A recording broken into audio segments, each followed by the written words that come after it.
a todos y bienvenidos a Mundo Azul.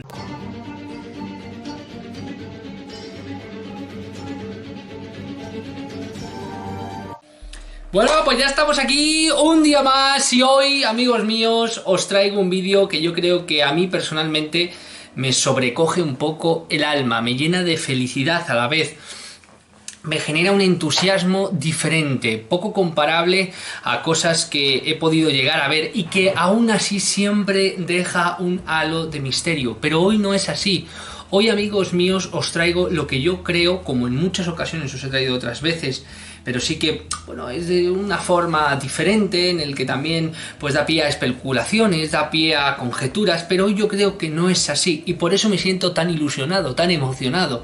Y es que hoy, amigos míos, y tal como reza el título del vídeo, un conocimiento imposible, os traigo la prueba o una de las grandes pruebas definitivas que demuestran que en el pasado había conocimientos imposibles. Imposibles porque son anacrónicos a su tiempo, no cuadran, como encontrar un revólver en el Imperio Romano, y además de todo eso porque son conocimientos muy grandes. O sea, no estamos hablando simplemente de saber que, yo qué sé, que los días entran por un lado, que hay estaciones, que hay... No, estamos hablando de algo muy diferente, de algo contundente, de algo científico, que va miles de años adelantado a su tiempo, como pasa en otras ocasiones y en otras circunstancias, pero a la que se le da siempre un toque de, bueno, es que lo hacían con esto, lo hacían de otra manera, pero hoy no hay explicación posible, hoy no se puede saber, y además porque contamos con datos que nos ratifican que ese conocimiento no era suyo, por lo cual, ¿qué hace ahí ese conocimiento? Amigos míos, vamos a hablar de qué conocimiento me estoy refiriendo y luego vamos a desarrollar esa información como siempre hacemos en Mundo Azul. Un vídeo increíble, un conocimiento imposible. La historia siempre nos ha contado diferentes versiones sobre aspectos puramente técnicos de las culturas y civilizaciones del pasado, bosquejando un cuadro cerrado y más o menos homogéneo de lo que ocurrió en aquellas remotas vidas: política, religión, sanidad, tradiciones, reinados y acontecimientos importantes que se remontan de una u otra forma, navegando entre los mitos, las leyendas y los documentos de un carácter académico hasta hace unos 6.000 a 7.000 años, unos 5.000 años antes de Cristo. La arqueología o la historia no son ramas puras de la ciencia, como podría ser la geología, pero en muchas ocasiones, cuando les conviene, sí se apoyan en la ciencia para dar explicación aparte de sus teorías, aunque otras muchas evidencias que romperían el pasado de los seres humanos son acalladas, tergiversadas o corrompidas. Hoy, en Mundo Azul, veremos unas de esas múltiples pruebas que harían reescribir la historia de manera absoluta. ¿Y de qué se trata esa prueba increíble, maravillosa y fascinante? Antes de decíroslo, vamos a hablar de una cosa que pone en contexto de lo que me estoy refiriendo, y es acerca de los sellos cilíndricos. Para aquellos que no lo sepan, vamos a decir lo que son los sellos cilíndricos. Un sello cilíndrico era un cilindro grabado con motivos de representación a los dioses o que contenía los símbolos del poder. Servían casi siempre para imprimir estos motivos sobre la arcilla, pero se encuentran también en tumbas reales. Aparecieron a partir del periodo de Uruk, unos 4100 a 3300 a.C., aunque hay algunos más antiguos de hasta 5000 años. Evidentemente, este no es el conocimiento imposible que os quería mostrar. Si eso a lo mejor bastante cosmopolita, bastante interesante, bastante ingenioso, podríamos decir, pero el conocimiento imposible que os quiero mostrar es este, que se denomina como el sello cilíndrico VA243, de la colección de Vorderasiaschitzel de Rosiegel en el Museo Vorderasiaschitzel en Berlín, del 3000 a.C. El sello representa a un dios agrícola sentado en un trono con un sombrero o un gorro hecho con una serpiente, hablando con dos personas o con otros dos dioses.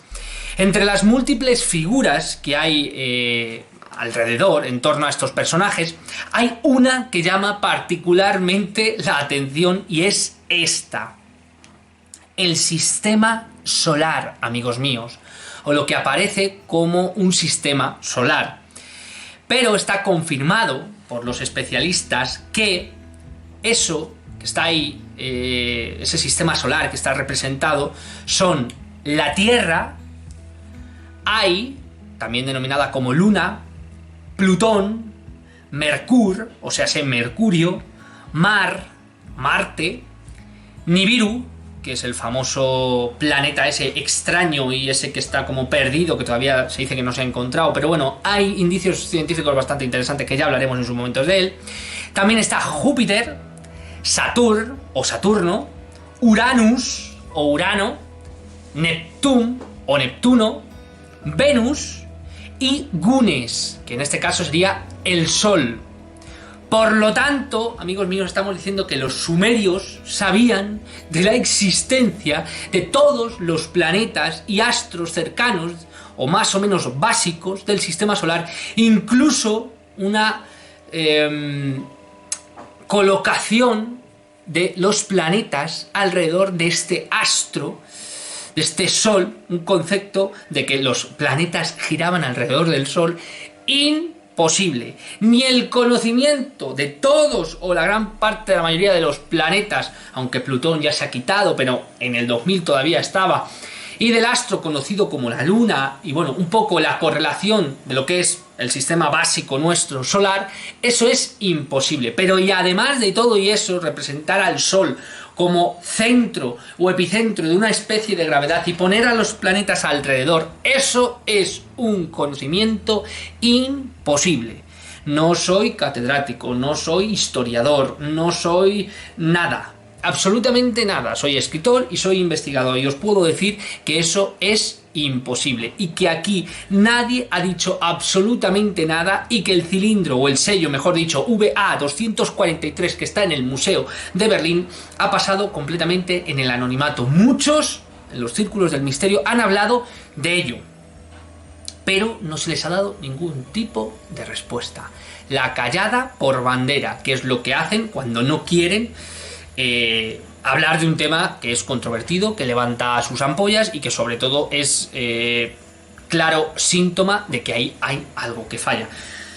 Pero bueno, como han hecho también con las pirámides, como han hecho también con los agujeros de broca que hay en las pirámides, como han hecho con otras muchas tantas cosas, pero en este caso ni siquiera se han molestado en inventarse nada. No han dicho absolutamente nada, porque el sistema solar está implantado en un momento histórico que es imposible, que es, como os digo siempre, anacrónico, como encontrarse un revólver en pleno Imperio Romano, amigos míos, y luego mirar para otro lado y decir, no, esto no es nada, o ni siquiera decir absolutamente nada. A pesar de lo que digan algunos historiadores que se han aventurado a decir algo que luego se contradicen a sí mismos, que es lo más absurdo de todos, los sumerios y los pueblos del 3000 a.C., o sea, hace 5000 años desde nuestro presente, no tenían ni la más remota idea de todo esto. ¿Por qué? Os voy a explicar que alguien con una cultura básica sabe. La astronomía sumeria, muy emparentada con la astrología realmente muy rudimentaria, para ellos la Tierra flotaba en el Namu, una especie de mar gigante que era el origen de todo lo conocido. Os estoy leyendo la mitología, que para ellos era la pura astrología y astronomía. De Namu nacían los cielos, los peces, los animales y los humanos. Y precisamente en el firmamento se ubicaban sus grandes dioses. De la diosa Ki nacieron las grandes deidades, An o Anu de la tierra y Enlil de las tormentas y la atmósfera. Imaginaros la película y el cuento que sabían estas gentes que no tenían ni conocimiento remoto ni de sistema solar, ni de astros celestes que giran alrededor de una bola de fuego, ni de nada por el estilo.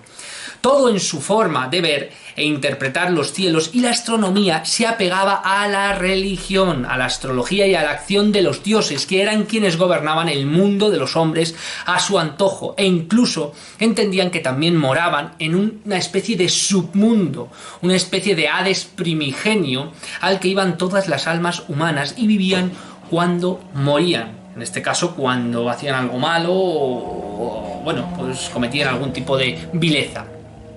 Amigos míos, esta es la realidad de los sumerios. Y conocían el sol, conocían la luna y a lo mejor algún tipo de planeta. Dudo mucho porque todo era a nivel de observación y no tenían medios como por ejemplo los griegos que ponían un palo y veían la oscilación de la Tierra, las diferentes sombras. Eso no se inventó hasta mucho después y ahora lo vamos a ver.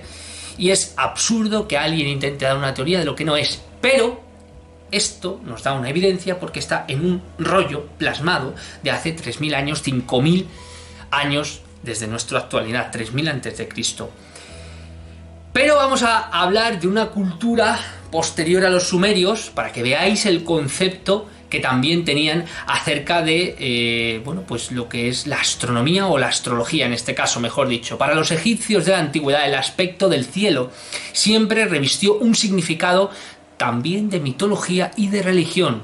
Sin embargo, las observaciones astronómicas no tenían una finalidad astrológica, ni siquiera se basaban en eso, eran simplemente augurios y presagios, tan pronunciada en la civilización egipcia como en la mesopotámica.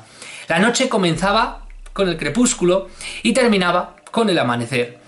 Las 12 estrellas que servían para la división de la noche en horas estaban asociadas a las 12 de los guardianes del cielo, encargados de acompañar a los faraones difuntos en su viaje nocturno con Ra, la divinidad solar.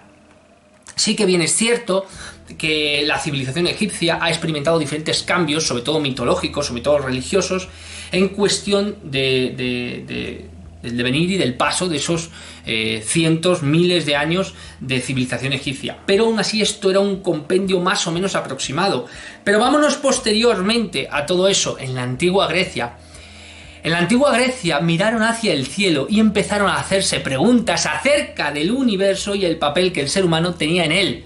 En ese momento, estamos hablando del 580 y pico, 560 y pico antes de Cristo, cuando este cilindro es 2000 y pico años antes. En el siglo VI antes de Cristo, los primeros filósofos griegos elaboraron diversas teorías sobre la forma de la Tierra y su lugar en el universo. El periplo intelectual que le llevó a los griegos a pasar de una visión poética y divina del universo a una concepción matemática y racional no fue nada fácil, fue a través de los siglos, amigos míos. Tales de Mileto, por ejemplo, y Anaximandro decían que la Tierra flotaba sobre el agua y que ese agua podía a lo mejor flotar sobre la nada. Dos filósofos como la copa de un pino, no estamos hablando de cualquier persona, estamos hablando de Pitágoras, que ni siquiera se imaginaban ni por ende un sistema solar que giraba alrededor, ni planetas y planetas, que no, nada por el estilo. Pitágoras y la escuela pitagórica en el 569 a.C. ya empezó a decir que la Tierra era redonda. Empezó a decir y que las estrellas estaban fijas, sujetas a una esfera de cristal celeste. Imaginaros la paranoia mental de aquel momento, que no era nada. O sea, que era una teoría muy buena y muy revolucionaria en su momento, pero que a día de hoy entra hasta risa. Pero es que 2000 y pico años antes ya había un sistema solar implantado en un rollo, en un cilindro, amigos míos. ¿Cómo es posible? No lo sé. Partiendo de la base, los pitagóricos creían que el universo era una esfera que giraba en torno a un eje. Ya estaban interpretando más o menos lo que era el concepto de la gravedad, cuyo polo visible era la constelación de la Osa Menor, que era más o menos la única que no cambiaba, y diciendo, hostia, pues si esta es la que no cambia, todo debe girar en torno a ella. Algo más o menos de lógica, de observación, de puro pensamiento. A mediados del siglo IV a.C., Aristóteles, 2000 y pico años después, apoyaba la teoría según la cual la Tierra era una esfera y el Sol y las estrellas giraban en torno a ella. No los planetas, el Sol y las estrellas, o sea, los astros celestes. Porque planetas no eran conocidos prácticamente ninguno, nada más que la Tierra. El resto eran luces que se creía y se consideraban que, al igual que el Sol, eran una estrella. Y tenían conceptos que para su tiempo eran revolucionarios, pero que para aquel momento no sabían nada. Pero, amigos míos, ya había un cilindro del 2000 y pico, casi el 3000 a.C., 5000 desde nuestro momento, que ya te hablaba de un sistema solar, de un sol en el centro y de 11 planetas, que evidentemente ahora son 8, faltarían 2, teniendo en cuenta que la Luna también está contada como planeta o como astro, y que Nibiru falla, que no se ha encontrado, o se cree que no se ha encontrado, aunque se cree y se considera por la gravedad y la órbita en la que estamos, que podría haber más de un planeta adherido, aunque lejano, a nuestro sistema solar por gravitación. Cuidado lo que estamos hablando, y por lo tanto encima estaríamos diciendo que no solo 3000 años antes de Cristo y 5000 desde nuestra época ya se conocía el Sol, la gravedad y que todos los planetas giraban alrededor, sino que encima acertaron o sabían por alguien que lo sabía, que es un conocimiento completamente anacrónico, amigos míos, que había más planetas, que había más astros y que por ende había un circular, una fusión universal en el que había un sistema solar, un concepto y un conocimiento imposible, amigos míos, imposible. Y esto, con este sello cilíndrico VA243, es una simple de las muchas pruebas que, si tuviéramos la mínima decencia, acallaríamos las bocas de esos escépticos, que no voy en contra de ellos, pero que me parece absurdo. Absurdo, porque cualquier teoría desmonta simplemente la imagen de un sistema solar con 11 planetas, entre los que está incluido la Luna, con lo cual habría uno de diferencia, ya que el Sol es el que está justo en el centro, dibujados en un cilindro de hace 3000 años, cuando eran poco menos que personas en una sociedad completamente primitiva, y mucho menos iban a saber que diferentes planetas hay en un sistema que gira alrededor de una estrella o un sol, que encima por ende tiene hasta los rayitos dibujados, como si fuera esto una especie de diagrama infantil para que esas gentes lo entendieran. Pero no es la única cosa sorprendente que aparece en los cilindros.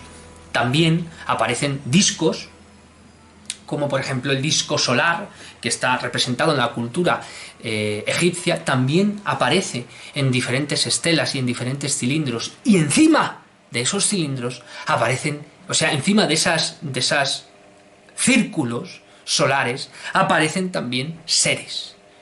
Con lo cual entroncaría con todo lo que hemos estado hablando de la visión de Ezequiel, de la estela de Geber Baalbek, o de el papiro de Tuli, o de las muchísimas historias que hay antiguas de que hemos sido, amigos míos, visitados, quién sabe si no creados, quién sabe si no condicionados, existenciados, o a decirlo de la manera que sea, por unas civilizaciones que nos entregaron un concepto que estaba fuera de nuestro tiempo y que ni siquiera llegábamos a entender, porque no hay escritos de que los sumerios supieran eso. Es más, como os he dicho, la conceptualización astrológica estaba confundido la mitología con las leyendas, porque no tenían ni puñetera idea. Pero aquí hay un cilindro del 3000 a.C., de hace 5000 años, que nos demuestran que había un conocimiento legado por alguien que no era de ese momento histórico, o que por lo menos si lo era, tenía un conocimiento que tocaba o rayaba con pleno siglo XX, que empezamos a descubrir y a entender que había diferentes planetas y que había un sistema solar como tal y que se metía dentro de una composición universal. ¿Qué hacía ese tipo de pensamientos hace 3000, 5000 años? Imposible. un conocimiento imposible y una prueba imposible de tirar por tierra, porque ahí está y nadie se lo inventa. Amigos míos, hasta aquí el vídeo de hoy, espero que os haya gustado, espero que os haya ayudado a reflexionar y a vislumbrar un panorama completamente diferente y sobre todo lo más importante, que este tipo de pruebas hay por toda la historia plagaditas de ellas. Y ya no estoy hablando de los OPAR o de elementos o de leyendas sino de este tipo de cosas que son visuales, que son gráficas. Pero si queréis más pruebas, estudiar la historia porque está plagadito. Y el día de mañana, la auténtica historia hará justicia no solo a lo que ocurrió en el pasado realmente, sino hará verdadera justicia y bien merecida con estas personas o estos personajes que han decidido mentirnos de una manera vil, de una manera abyecta y de una manera extremadamente casi cruel por todo lo que ello conlleva y por la cantidad de remanente histórico que hemos perdido y la incultura que a día de hoy nos sobrepasa en muchos aspectos. Muchísimas gracias a todos, gracias por estar ahí y nos vemos en el próximo vídeo.